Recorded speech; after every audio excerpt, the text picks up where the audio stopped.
Sir, ICT ক্লাসে দুইজন ছাত্রকে দুটি দশমিক সংখ্যা লিখতে বলায় একজন +63 এবং অন্যজন +70 লিখল।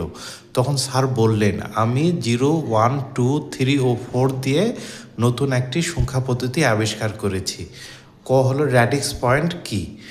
পজিশনাল সংখ্যা পদ্ধতিতে মানে হলো যে সংখ্যা পদ্ধতির স্থানীয় মান আছে একক, দশক, শতক, হাজার, অযুত, লক্ষ, প্রতি সংখ্যাকে পূর্ণ সংখ্যা ও ভগ্নাংশকে যে চিহ্ন দ্বারা আলাদা করা হয়, মানে যে দশমিক চিহ্ন দিয়ে পূর্ণ সংখ্যা ও ভগ্নাংশকে আলাদা করা হয়, যেমন 97.26, এই 26 ভগ্নাংশ আর 97 পূর্ণ সংখ্যা দশমিক বিন্দু র্যাডিক্স পয়েন্ট দ্বারা আলাদা করা হয়েছে।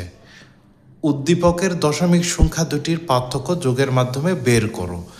তাহলে +70 +-63, এখানে +70 বাইনারি সংখ্যা বের করার জন্য 1, 2, 4, 8, 16, 32, 64, 128 এগুলোর নিচে 1 দিলে সেই সংখ্যাগুলো যোগ করে 70 বানাতে হবে। 64 + 4 + 2 70 হয়। আবার +63 হলো 32 + 16 + 8 + 4 + 2 + 1 63 হয়। আর বাদ বাকিগুলো জিরো বসায় দিতে হবে। এখন +63 কিন্তু আমাদের যোগ বের করতে হবে -63 মান। তাহলে 1s কমপ্লিমেন্ট, যেখানে 0 0 আছে, যেখানে 0 থাকবে সেখানে 1 হবে, যেখানে 1 আছে সেখানে 0 হয়ে যাবে। তার সাথে যদি 1 যোগ করা হয় তাহলে 2s কমপ্লিমেন্ট হবে, যা -63 মানটা বের করবে।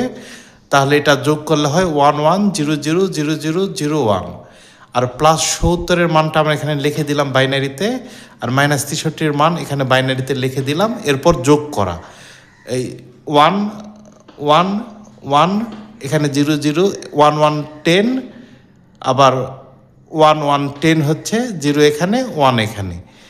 তাহলে এখানে 9 বিট হচ্ছে, নবম বিটটা হবে ক্যারি বিট, যা বিবেচনা করা হবে না, কারণ রেজিস্টার থাকে 8 বিটের।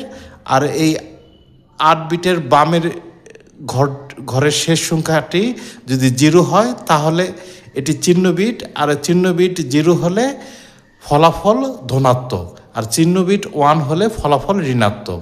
তাহলে পার্থক্য হলো 1 1 1 1 2 4 যোগ করলে হয় 7 ডেসিমেলে।